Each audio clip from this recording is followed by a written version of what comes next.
Guerra do Paraguai. O vídeo tem 15 minutos. Sabe que outro vídeo sobre a Guerra do Paraguai também tem 15 minutos? A queda do Império do Brasil. Ironicamente, o trecho da Guerra do Paraguai tem mais ou menos 15 minutos também. A Guerra do Paraguai. Mas vamos lá. Antes de começarmos, é importante avisar que existem versões diferentes da Guerra do Paraguai. Alguns historiadores dizem que aconteceu de forma A, outro diz que foi de forma B, C, outro diz que a versão A está completamente... O início é complexo. É complexo. O trecho que... O corte original do roteiro do Inimigos da Nação, parte 1, ia ser mais de 40 minutos de Guerra do Paraguai. Com alguma tranquilidade. Porque há um nível de complexidade nas relações internacionais entre os países do Prata e o Paraguai e o Brasil que... Mano, é um caos político que tava sendo gerado ali, que resultaram na Guerra do Paraguai.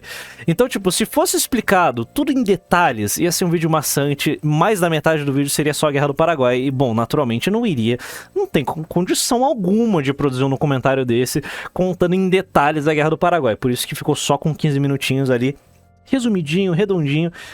errada. Enfim, é uma bagunça, então durante o vídeo eu vou falar um pouco sobre cada versão, ou pelo menos das mais plausíveis e conhecidas, ok? Então vamos começar conhecendo um pouco mais sobre os protagonistas da guerra, começando com o Brasil, que naquele tempo era o Império do Brasil, uma Era de ouro. Institucional, tendo como seu imperador. Eu tava assistindo, eu trombei com um trecho de uma live do Pirulli falando assim, por que o brasileiro tem a síndrome de vira-lata? Ele fala, não tem muita coisa pro brasileiro se orgulhar. O Império, blá blá blá. Tipo, tem. Não falta herói na história do Brasil. O Brasil é um país que não falta herói. A conquista desse território foi uma jornada épica, tá ligado? Bandeirante, porra, desbravamento. Puta que pariu. A chegada dos Tuga aqui, o início da colonização, tipo, tudo. São tantas histórias fodas, empilhadas. O Império provavelmente foi a nossa era de ouro. Quando se trata de heróis nacionais, a República é uma briga de vilões, tá ligado? Realmente a gente tá... a República Brasileira, ela é tipo Sopranos. Não tem vilão ali. Não tem herói ali naquela história, só tem vilão. Breaking Bad, a mesma coisa, só tem vilão. No Império, sim. No Império você consegue ver... Você consegue ver um monte de heróis surgindo em todos os cantos ali. Todo período do Império, você tem um monte de heróis surgindo. Porra... Então você tem coisas pra se orgulhar. Tem. Só que isso é tudo soterrado, tá ligado? Porque... Bom, ninguém quer falar disso. Vamos ser honestos. Que se importa? O brasileiro médio não se importa com seu passado. Dom Pedro II. Uma coisa muito importante a se notar é que, apesar de ser grande, boa parte da população brasileira vivia na região litorânea do país. Não mudou nada. E as fronteiras no interior do continente não eram tão bem definidas. O exército do Brasil também não era um dos melhores, com cerca de apenas...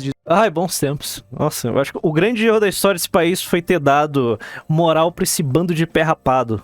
A armada era tão melhor. A armada brasileira era... não é a loucura monarquista Felipe de Deus, que, nossa, era o quarto maior poderio naval do mundo. Calma. A nossa marinha era foda para o nosso contexto, tá ligado? A gente estava em rios, a gente não tinha um império ultramarino, tá ligado? Não era isso. Mas a armada brasileira era muito poderosa. E aristocrática. E até hoje é o braço das Forças Armadas que tem mais dignidade e honra. O exército nunca teve. Em poucas palavras, o exército nunca teve. É irônico falar disso no Inimigos da Nação, que vocês vão ver que claramente a gente tá puxando um saco. Não é que puxando um saco, é que todas as vezes a Marinha se posicionou de forma correta, praticamente. Quase sempre a Marinha se posicionou de forma correta. É foda, bicho. É o braço que menos errou, né? É o braço que menos errou. 18 mil homens. Porém, a sua marinha... A aeronáutica é muito recente, ela tem pouca história, é pouco relevante também, o braço é irrelevante. Era bem poderosa. Já o Paraguai era uma república, tendo como seu... Mas sim, era poderosa, não era das maiores do mundo, mas era extremamente poderosa. Presidente vitalício, ou ditador, chame do que acha melhor, Francisco Solano Lopes. Presidente vitalício que herdou o trono de seu papai, né? Totalmente, é uma república, rapaziada, igual a Coreia do Norte. E antes dele, quem governava o Paraguai era o seu pai. Foi durante este período que Solano viajou para a Europa, visitando países como França e Prússia, onde ganhou interesse e aprendeu bastante sobre táticas de guerra, exército, enfim. Foi aqui também que ele conheceu a sua mulher, Elisa Lynch. Assim que voltou para o Paraguai e tomou o poder, Solano começou a fortalecer o seu exército, com mais homens e melhores equipamentos. Alguns historiadores dizem que o Paraguai era um país que estava se industrializando, se desenvolvendo muito, e que esse suposto desenvolvimento paraguaio não estava Suposto. sendo bem É só visto suposto. pelo Império Britânico. O Império Britânico fez de tudo pra impedir a guerra. Inclusive, tem uma história muito conhecida de que os britânicos foram os verdadeiros culpados da guerra, dizendo que eles fizeram o Brasil e os aliados destruírem o Paraguai, porque ele era uma ameaça. Porém, muitos historiadores concordam que isso é um grande mito. Isso daí é provavelmente a maior piada. O Paraguai era um país tão atrasado, é sério, tão ridículo, que ele não havia sido completamente mapeado. Esse terreno pantanoso merda.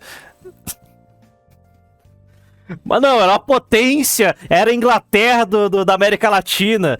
Quem criou esse shitpost?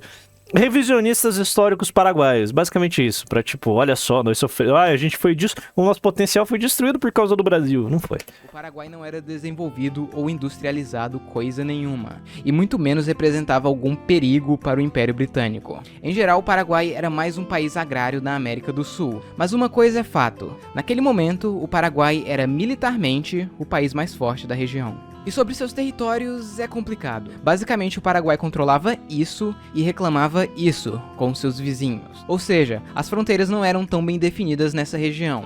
E como vocês podem ver, o Paraguai não tinha saída para o mar, algo muito importante para o comércio.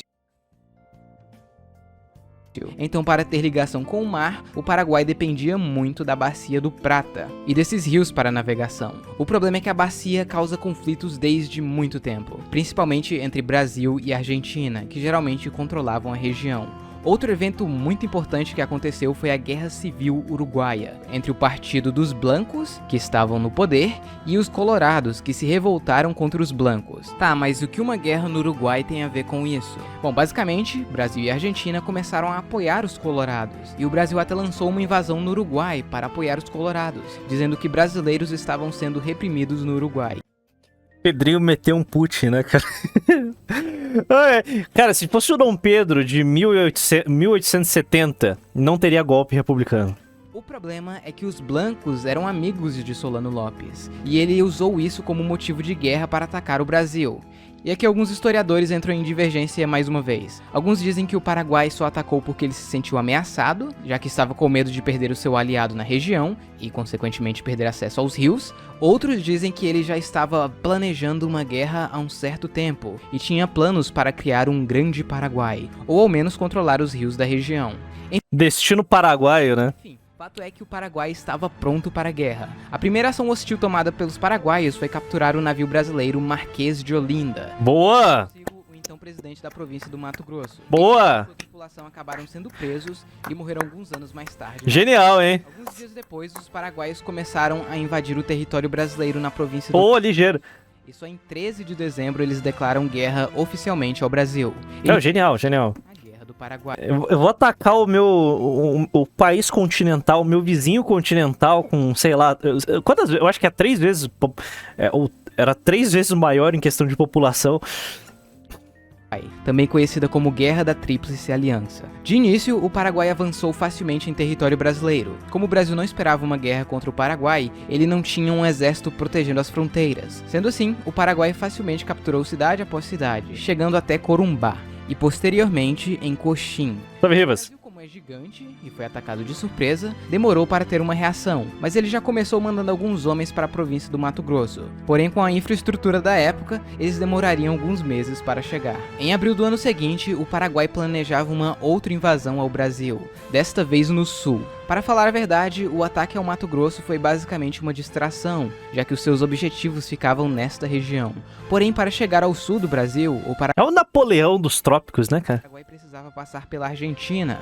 O Paraguai então pediu gentilmente: Argentina, deixa-me passar por tus territórios. E como a Argentina era meio que aliada do Brasil e queria ficar de fora da guerra, ela disse: Não. Então o Paraguai foi lá e invadiu a província argentina de Corrientes, capturando cidades e Otto von Cucaracha, né? alguns rios da região. O Paraguai esperava que a província iria se juntar ao seu lado, já que algumas pessoas na Argentina apoiavam Solano Lopes. Porém, isso não aconteceu. E com o ataque Foi coisa do Solano. Foi realmente saiu da cabeça dele essa bosta. Um gênio.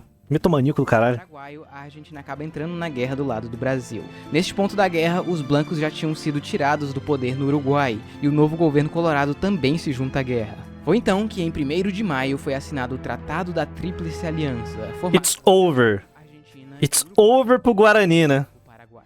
Tanto o Brasil quanto a Argentina estavam totalmente despreparados para uma guerra. O Brasil tinha pouco mais de 18 mil homens, então foi criada a campanha Voluntários da Pátria, para poder aumentar o número do exército. E até que funcionou. Campanha Voluntários da Pátria? Me lembrou uma coisa? Uma certa narração de um certo ator famoso. Cadê aqui? De fevereiro de 1800, Paraguai. Imenso Javico, a fraca e a tríplice, não era Cadê aqui? além de A convocação, o trecho do Dom Pedro é literalmente a convocação dele, tipo, o discurso dele para os soldados da pátria. Soldados, o território desta província acha-se livre graças à simples atitude das forças brasileiras e aliadas. Os inimigos renderam-se, mas não está terminada a nossa tarefa. A honra e a dignidade nacional não foram de todo vingadas. Partes da província de Mato Grosso e do território da República Argentina jazem ainda em poder do nosso inimigo. Avante, pois, que a divina providência e a justiça da causa que defendemos coroarão nossos esforços. com muita Não tem jeito. coragem, tirando uma derrota inesperada. Nos anos seguintes, o Brasil conseguiu aumentar grandemente o seu número de soldados. Eu penso em fazer um vídeo sobre a Guerra do Paraguai. Tipo, caralho. Um documentário em Unreal sobre a Guerra do Paraguai. Mesmo, eu tenho essa ideia fixa na minha cabeça, tipo, cada batalha. Tipo, fazer todas as batalhas, tipo, em CGI e, tipo, e ter essa interação dos personagens. Trazer o Percy e o Garcia Júnior pra dublagem, reprisar os seus papéis, tá ligado? De Dom Pedro e Conde. É caro. Não tem, não é nem questão de querer fazer, é hardware mesmo. Não tem um PC pra fazer esses negócios. E a rapaziada também não sabe ainda, então vai ter que ser dentro tem que ser dentro de um estúdio. Vale lembrar que muitos desses voluntários da pátria eram escravos ou ex-escravos, com promessas de ganhar terras ou a carta de alforria. Já a Argentina não se saiu muito bem na Vai ser um filme, de fato vai ser um filme em animação praticamente. hora de recrutar, pois muitas pessoas não estavam nem um pouco afim de se envolver neste Não concurso. conheço esse canal, deixa eu ver. Não conheço esse Generals and Kings. Eu não sei se o Briggs ia topar trabalhar num projeto meu, sinceramente. Deixa eu ver aqui. The past week. Não, tô falando animação mesmo, tá ligado? Tipo, tropa no chão, tá ligado? Porque Unreal você pode fazer isso. Esperada na batalha do Curupaiti. Abriu o vídeo errado. Já o Uruguai contribuiu com mais ou menos 5 mil homens. No início de junho, o Paraguai inicia uma nova fronte de invasão, passando pela província argentina de Misiones e chegando em São Borja, no Rio Grande do Sul. Neste Podia ter acabado com essa cidade, né? Nossa, ia resolver tantos problemas do Brasil serem resolvidos se São Borja tivesse acabado. meio tempo, A moda Canudos, tá ligado? Nossa. Ai, o Brasil começou não, para. a bloquear os rios do Não Prata. quero pensar nessa O possibilidade. Paraguai tentou um ataque surpresa contra uma esquadra brasileira que estava aqui, iniciando a famosa Batalha do Riachuelo. O Paraguai tinha um navio de guerra e 6 navios de comércio que foram adaptados com canhões, além de alguns barcos de pequeno porte, conhecidos como chatas. Já o Brasil tinha 9 navios de guerra e alguns barcos menores. A ideia do Paraguai era capturar a poderosa frota brasileira e assim ter o controle dos rios da região. E como eles atacaram de surpresa no meio da madrugada, eles começaram na vantagem. Porém, a frota brasileira era muito superior, principalmente na resistência. Ao fim da batalha, o Brasil saiu vitorioso, destruindo a frota paraguaia. Essa batalha foi muito importante porque ela Porém, descreve a batalha do Riachuelo é foda. Cadê aqui? Não lembro se tá em que trecho que aparece essa porra aqui. Ah, fique e faça um L, eu não vou... Luiz de Lima, o futuro Duque de Caxias, no Paraguai, em abril do mesmo Não vou achar. Ela destruiu a marinha paraguaia e garantiu seu bloqueio. No entanto, o Paraguai ainda conseguiu avançar ao longo do rio Uruguai, capturando a cidade de Uruguaiana e quase chegando em território uruguaio. Porém, eles foram parados pelos aliados na Batalha de Jataí. Depois disso, a guerra mudou drasticamente, já que agora os aliados que começariam uma ofensiva. Algumas forças foram mandadas para Uruguaiana, onde eles fizeram um cerco na cidade, que acabou sendo bem sucedido. E no início de 1886, os aliados começaram uma invasão ao sul do Paraguai, capturando a fortaleza de Itapiru e estabelecendo um território aqui no sul do Paraguai. Alguns dias mais tarde, os paraguaios tentaram um contra-ataque surpresa. A Guerra do Paraguai ela foi um pesadelo por causa do terreno, cara. Primeiro, não estava mapeado. Segundo, pântano. Era uma bosta. Ao acampamento aliado que estava aqui em... Foi heróico, foi realmente heróico. O papo de... Ai, a gente não pode se orgulhar da Guerra do Paraguai. Ai, olha só, eu tenho vergonha. Vai se fuder. Vai se fuder. Não era você que tava lá, atolado na lama. Foi invadido, porra. em Tuiuti, iniciando a maior e mais sangrenta batalha de toda a guerra e de Já que tá acabado com esse país e conquistado tudo, virar nova província. toda a América Latina, onde mais de 30 mil soldados aliados lutaram contra 23 mil paraguaios. No fim, os aliados conseguiram virar o jogo e derrotar o exército paraguaio, que perdeu mais ou menos 12 mil dos... Por que ele vai atacar a Bolívia, irmão? Ele queria uma saída pro Prata. Ele queria uma saída pro Atlântico, ele não precisa da Bolívia. seus melhores homens. Depois dessa batalha, a guerra ficou meio parada. Assim, A saída pro... Porque é o seguinte, o Pacífico, ele era... Não era tão bom estrategicamente por conta do Cape Horn. Eu acho que é isso, né? Eu esqueci. Passar pelo sul da América do Sul pra ir pra Europa era muito ruim. É muito difícil. Até hoje é uma travessia complexa. Não é fácil. Não é fácil. Agora, sair pelo Prata pro Atlântico pra Europa, pra entrar no comércio global, é outros 500. como para O Pacífico só foi se tornar uma opção extremamente viável a partir do Canal do Panamá. Paraguai era isolado, os aliados não sabiam bem o que encontrar no interior do país, então eles precisavam avançar pelas margens do rio Paraguai. E aqui o Paraguai tinha uma série de fortificações para defender a capital, sendo a mais importante delas a fortaleza de Humaitá. Então, nos anos seguintes, a guerra basicamente se resumiu entre os aliados tentando avançar sobre essas fortificações e os paraguaios se defendendo e tentando pequenos ataques para expulsar os aliados. Em setembro, os aliados atacaram o forte de Cuzuru e saíram vitoriosos. Alguns dias depois, Lopes marca um encontro com o presidente argentino Bartolomé Mitre. Até hoje, cara, até hoje. Tipo, não, ainda, obviamente, tem muito comércio vindo da China, mas ainda assim, cara, não são portos tão valiosos como, sei lá, Santos, por exemplo. Como ele sabia que a guerra estava perdida, ele tentou um tratado de paz, mas não aceitou os termos e a guerra continuou. 10 dias depois, os aliados lançaram um ataque ao forte de Curupaiti, onde foram massacrados pelos paraguaios, já que eles estavam em posições muito favoráveis dentro de trincheiras. Essa batalha causou uma estagnação na guerra, tanto que os aliados não conseguiram lançar um outro ataque de grande porte por quase um ano.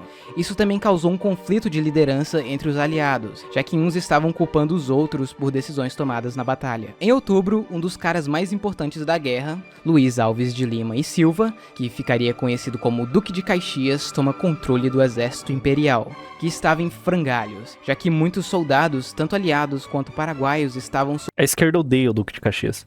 Eu não sei porquê. sofrendo pesadas Eu não sei porque eles odeiam. Eu tenho uma razão pra vocês não enaltecerem o Duque de Caxias tanto assim. Melhor, tem um vídeo inteiro que explica o porquê vocês não deveriam, tipo, nossa, o exército de Caxias.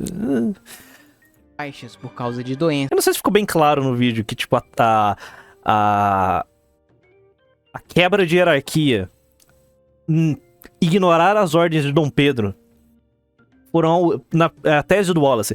Ele foi a semente plantada da desobediência do exército.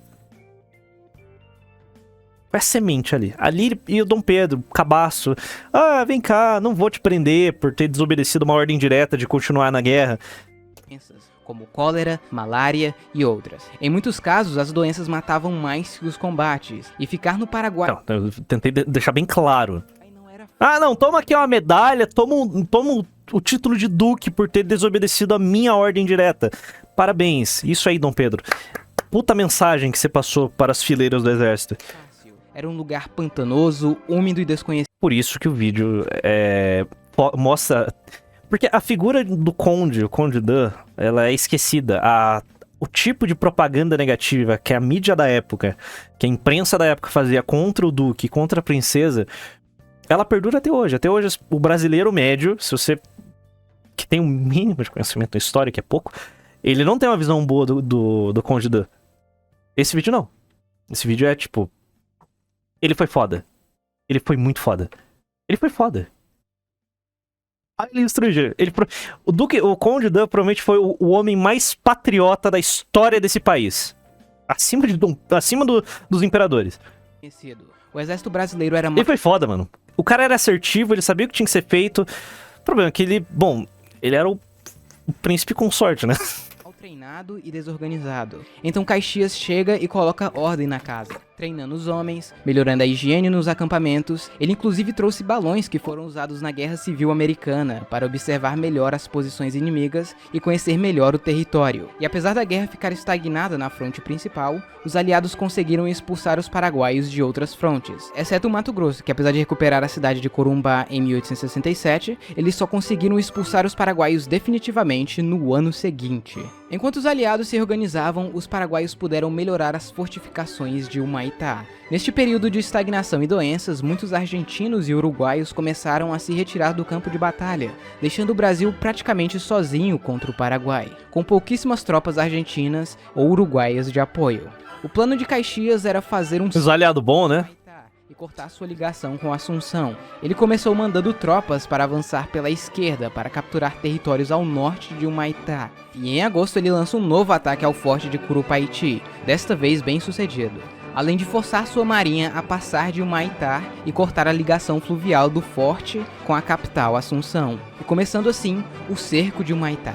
Neste ponto da guerra, Solano já tinha saído de Humaitá e ido para o norte, onde descobriu que o seu irmão estava planejando um golpe de estado junto com algumas pessoas do governo. Todas elas foram executadas no chamado Massacre de São Fernando. Voltando a Humaitá, o cerco duraria vários meses, no qual aconteceram algumas batalhas sangrentas, até que em agosto o Brasil finalmente captura a fortaleza de Humaitá. Neste meio tempo, o Brasil consegue retomar os territórios do Mato Grosso e avançar nas terras disputadas com o Paraguai. E agora, sem a fortaleza de Humaitá bloqueando o rio Paraguai, os aliados conseguiram avançar rumo à capital. Mas os paraguaios ainda tinham outras fortificações que Caxias decidiu pegar antes de ir para Assunção. Foi aí que aconteceu a famosa Dezembrada, iniciando na Batalha de Itororó, depois em Avaí, Itaibapé e finalmente Lomas Valentinas, onde o que restou do exército paraguaio foi completamente destruído. E em 1º de janeiro de 1860... Não tem como não ficar patriota? Explica, não tem como, não tem como. Cara, tanto que na parte da Dezembrada, eu falei, meu negro, bem,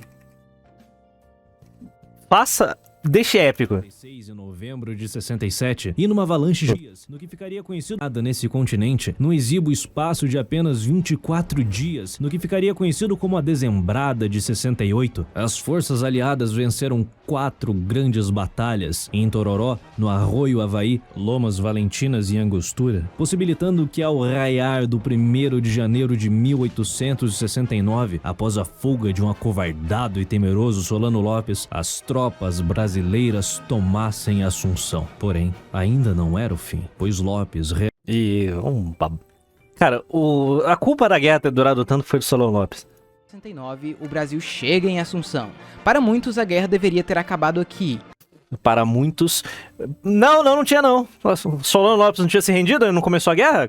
Agora vai ter um fim. Porém, Solano Lopes fugiu para o norte e recusou a rendição.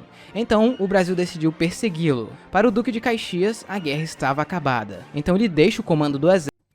Filho da puta, né, cara? Aqui. Em outra localidade, o resto demonstrando questão de tempo, um evento inesperado e razoavelmente profético em seu ineditismo se desenrolou.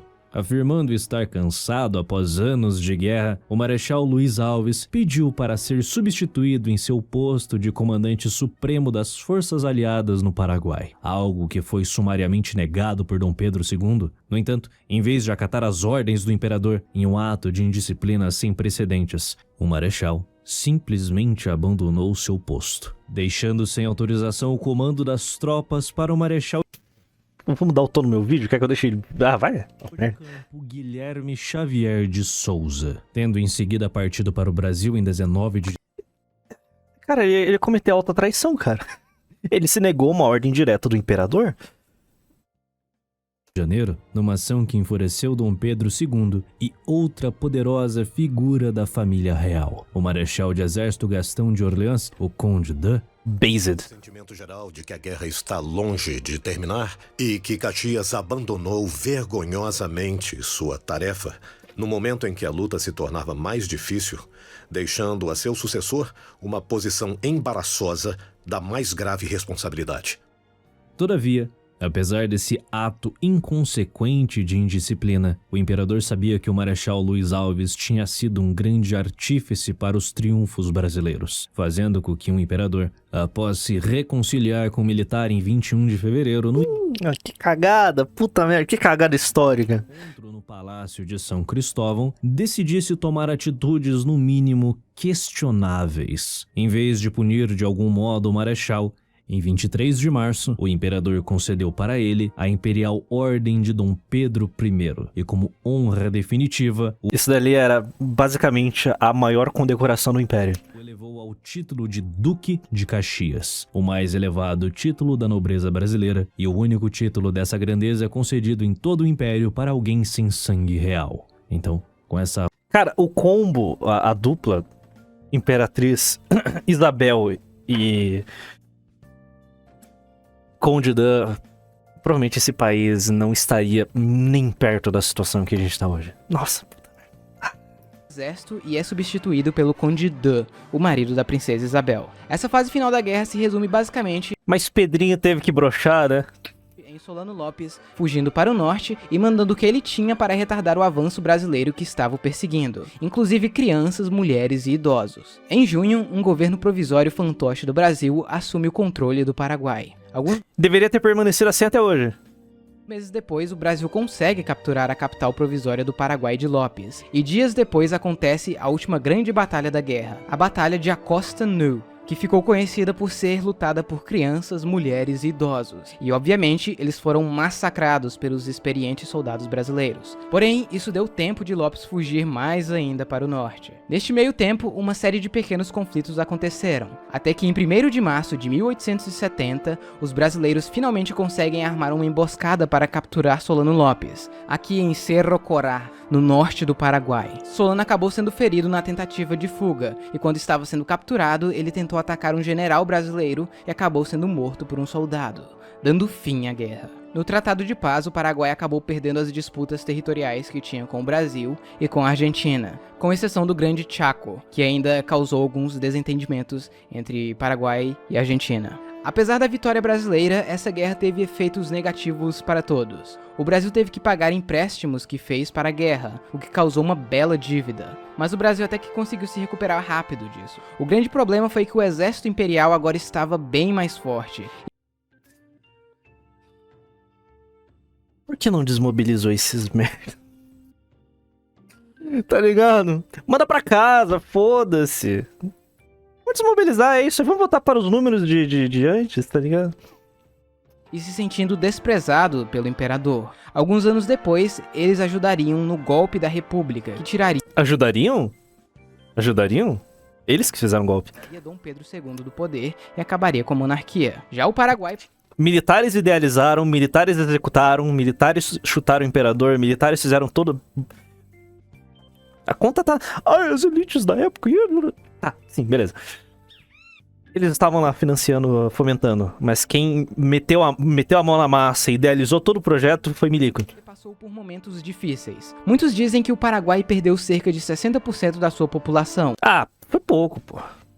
Alguns chegam a afirmar que 95% dos homens adultos morreram, números extremamente altos. Porém, não é 100% certeza que estejam certos, já que outros dizem que o Paraguai não perdeu tantas pessoas assim, e que Faz o S de Solano o Lopes. real número seria entre 10 e 18% da população, o que continua sendo um número alto, mas não 95%. No geral, é impossível afirmar com certeza o número exato, já que o Paraguai era muito isolado, e existem várias fontes diferentes com números diferentes da população paraguaia antes da guerra, que varia entre 200 mil e 1 milhão de pessoas. Ou seja, isso ainda vai causar muita discussão entre historiadores. Logo depois da guerra, Solano Lopes era visto no Paraguai como um ditador sanguinário que arrastou seu país para uma guerra sem motivo e quase impossível de ser ganha. Mas hoje ele é considerado um herói nacional, e isso obviamente ainda Falta herói no Paraguai, vamos ser honestos, né? Tipo, o Brasil tem um monte. O Paraguai... É o Paraguai, né, cara? Um país irrelevante, landlocked, no meio da América Latina. Porra, né? causa bastante discussão hoje em dia. E bom, pessoal, no mais é isso. Espero que vocês... Então, tipo, não tem muito o que fazer. É essa porra aí mesmo. Resumo da ópera.